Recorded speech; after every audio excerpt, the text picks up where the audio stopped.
I never thought betrayal would come from someone who once braided my hair before school and cried with me over dumb high school heartbreaks. My sister, Camille, had always been the golden one, the one who sparkled in every room, the one whose voice people leaned in to hear, while I, Sarah, was often just her shadow.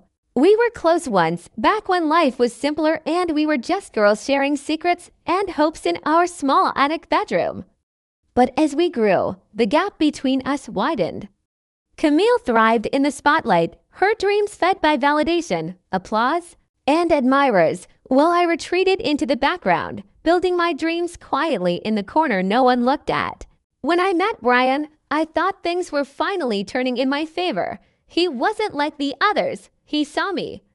Not Camille, not the echo of someone brighter but me, or so I thought. For a year, Brian and I built something tender. It wasn't flashy, it wasn't perfect, but it was ours.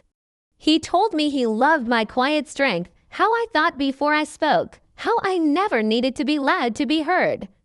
And I believed him, until the night he stopped answering my calls and my messages were left unread. I thought something had happened. My heart pounded with worrying. I even drove to his apartment, only to find it empty, eerily silent.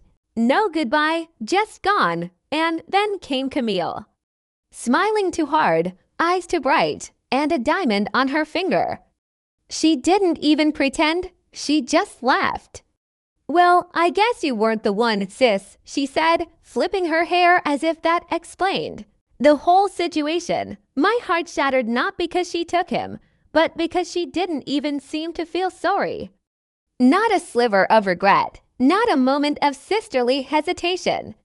That was the day something inside me shifted, something that had always bowed its head, finally lifted it. I didn't cry in front of her. I didn't scream or demand explanations. I just nodded and walked away, but inside, a storm had started. And I knew if Camille loved attention so much, I'd take from her the very thing she treasured most. Her spotlight. Camille had always wanted to be famous, from childhood talent shows to college theater. She was addicted to applause. She tried modeling, singing, acting, anything that put her face in front of a camera. And to her credit, she was good at it. She landed small gigs, even did a few national commercials. But she always hit a ceiling. "The industry's tough," she would sigh, pretending to be humble.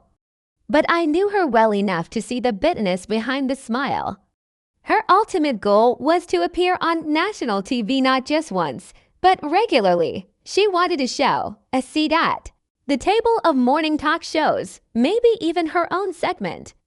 She'd talk about it over every family dinner, like it was her destiny. And when Brian entered the picture, he became part of that dream. He was charming, ambitious, and a producer at a rising TV network. That should have been the red flag, but I was blinded by love. Of course Camille saw the opportunity. Of course she made her move. And of course Brian, with his weakness for bright lights, fell right into her trap. After the engagement, they began appearing on social media as the perfect power couple. I disappeared from the narrative, entirely scrub it away like a smudge on their fairy tale. But they underestimated me. I wasn't flashy, but I was smart. While Camille chased the camera, I had been building a career in PR and media relations. Quietly, steadily, I built contacts, cultivated trust, learned the game. I was the one producers called when they needed a story spun, a scandal buried, or a brand elevated. I had power, but I'd never used it for myself. Not until now. It started with a whisper. A conversation at a networking gala. A casual mention that I had a compelling personal story and insights that aligned perfectly with a national special the network was planning. A producer I trusted said, "Why haven't you ever done media yourself?" I smiled. "Maybe it's time." And just like that, the door cracked open. I didn't rush it. I let the opportunity bloom like a slow burn, feeding it with precision. The special was a live broadcast titled "The Resilience of Women," an empowering series featuring stories of betrayal, loss, and triumph. I pitched my story under a pseudonym at first, anonymous PR expert turned survivor of sisterly betrayal. The producers ate it up. The drama, the emotion, the relatability, it was everything TV gold is made of. When I revealed I was willing to go public, they were thrilled. But they had no idea just how close to home my story would hit. I gave them the bare bones. My fiancé left me for my sister. They're now engaged. But I used the pain to fuel my rise in the industry. The team loved it. They built the segment around me. Full feature, prime slot, live interview, national TV, and the kicker. Camille had been trying to get on that very show for months.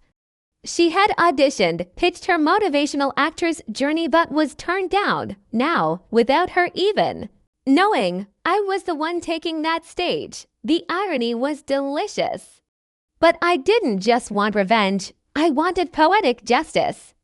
I reached out to Brian anonymously, sending him a polite invitation to the live airing. You'll want to see this. I wrote, then I posted vague teasers on social media. Something big is coming, tagging just enough to grab Camille's attention. She messaged me once, are you okay? I replied with a smiley face, nothing more. The night before the airing, I sat in my dressing room, staring into the mirror. The makeup artist had done wonders. I looked like someone who had risen from ashes, not glamorous, but powerful. The host, a sharp woman named Meredith, came in and squeezed my hand. Ready to make them listen, she asked. More than ever, I said. The studio lights were blinding, but I didn't blink. The audience hushed as Meredith introduced me. Tonight, we bring you a story not of defeat, but of breathtaking strength. Our guest tonight was betrayed in the worst way, not just by her lover, but by her own sister. But instead of breaking, she rose. Please welcome Sarah Blake. The applause thundered. I walked onto that stage with calm dignity, my heart pounding not with fear but with clarity. I didn't look at the cameras. I looked into the eyes of every person who had ever been made to feel small, whose voice had been silenced. And I told my story. I spoke not with rage, but with steady fire. I told them about the love I lost, the betrayal I didn't see coming, and the moment I realized I could either stay broken or rebuild stronger. Meredith asked questions with grace, guiding the conversation like a symphony. I didn't name Camille, but I didn't need to. The details were sharp enough. Have you spoken to your sister since? She asked gently. I smiled. No, I figured if she wanted to hear my voice, she could tune in tonight. Gasps rippled through the crowd. The audience was spellbound, and as the segment ended, Meredith took my hand. Sarah, you're not just surviving, you're inspiring. What's next for you? I looked straight into the camera. Telling stories that matter, starting with my own. The studio erupted in applause again, but I wasn't listening. I was thinking about Camille, watching from wherever she was, realizing that for once, the spotlight wasn't hers. It was mine. Backstage, producers swarmed me. You were incredible, one whispered. This might go viral. Another handed me her card. Have you ever considered a book deal? My phone buzzed relentlessly, texts, missed calls, social notifications flooding in. But I was waiting for one name to appear, Camille, and sure enough, it came. A single message. Why would you do this?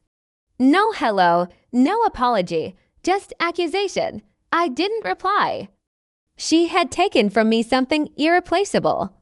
Not just Brian, but trust, sisterhood, family. And now she wanted answers. No, she didn't get to demand anything anymore. Brian messaged next. You could have warned me. I laughed out loud. Warned him like he warned me before vanishing from my life. I tossed my phone aside. That night, I went home not as someone wounded, but someone victorious. And the next morning, the internet exploded. Clips of my segment spread like wildfire. Viewers praised the raw honesty, the strength, the grace. Hashtags trended. News outlets picked it up. And Camille, she went silent. She couldn't compete. The narrative wasn't hers to shape this time. I became a symbol not of revenge, but of reclamation, of what it meant to rise when someone tried to bury you. My face was suddenly everywhere. I got invited to panels, podcasts, shows. But I stayed grounded. I knew fame was fickle. This wasn't about fame. This was about me, finally stepping out from behind the curtain and showing the world who I was. In the days that followed, I avoided looking at Camille's socials. I didn't need to see the fallout or any desperate attempts at damage control. But word trickled in anyway. Friends sent screenshots. Her followers started questioning her. Silence. A few even tagged her under my interview clips with captions like, "This your sister." I didn't gloat. I didn't engage. I stayed focused. The network reached out again, offering me a segment of my own in occasional slot where I could highlight untold stories of women who had overcome betrayal, heartbreak, injustice. It felt surreal. The same network where Brian worked, the same studio where Camille had once auditioned and been rejected. And now, I wasn't standing at the door begging to be let in, I was holding the keys. I accepted the offer with grace, knowing the real reward wasn't the job, the fame, or the attention. It was the fact that I had rewritten my story. One evening, as I was prepping for my first segment, I received an email, a heartfelt letter. From Camille. She wrote about how lost she felt, how things with Brian weren't the fairy tale she thought they'd be, how seeing me on that stage made her question everything. She said she was proud, that she missed me, that she didn't expect forgiveness but hoped for understanding. I read it 3 times. My hands shook. I thought about the attic room we once shared, the laughter, the innocence. And then I thought about the betrayal, the moment she chose herself over me. I didn't reply not out of hate, but because I needed time. Forgiveness isn't a performance. It's a process. I wasn't ready. And I wouldn't pretend to be. I moved forward. I poured myself into my new segment. Each episode, I brought forward a story like mine someone pushed aside, forgotten, underestimated until they rose. Viewers connected. Ratings climbed. People began stopping me on the street. "You're the girl from that show," they'd say, eyes shining. And I'd smile, knowing I had become more than a moment. I was becoming a movement. I started getting letters from women mothers, daughters, sisters sharing how they had been betrayed, belittled, overlooked, and how my story gave them courage. I read every letter. I cried with many of them. Because it wasn't just about me anymore. It was about all of us. Camille tried once more. She showed up at a conference where I was a keynote speaker. She waited until I came off stage, then approached quietly. "You were amazing," she said. "I mean it." I looked her in the eyes. She looked smaller, like someone who had been walking against the wind for far too long. "Thank you," I said. There was a pause. "I'm sorry," she added, "for all of it." I nodded.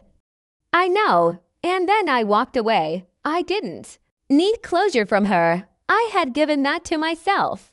In a way, she had freed me, because when she stole Brian, she also stripped away my illusions. She showed me who she was, and in doing so, helped me find who I truly was. That strength had always been there. It just needed a reason to roar. Months passed. The show grew. I was invited to moderate national panels, awarded by foundations I once admired from afar. And all the while, I stayed grounded. I still returned to my small apartment, still drank tea in silence, still kept journals no one read. But I was no longer invisible. I was no longer Camille's sister. I was Sarah Blake. My name meant something now, not because of the pain I endured, but because of the power I claimed from it. One evening, while preparing a feature on underrepresented female entrepreneurs, I got a message from Brian. It was short. "Saw your segment. You've come a long way." "I'm sorry for everything." I didn't reply. What could I say that would matter anymore? The past was ashes. I had built something from it. And I wasn't looking back. That night, I ended my show with a quote I'd written in my journal. Let them take the first chapter. Just make sure you write the rest. The audience applauded. But I wasn't thinking about the applause.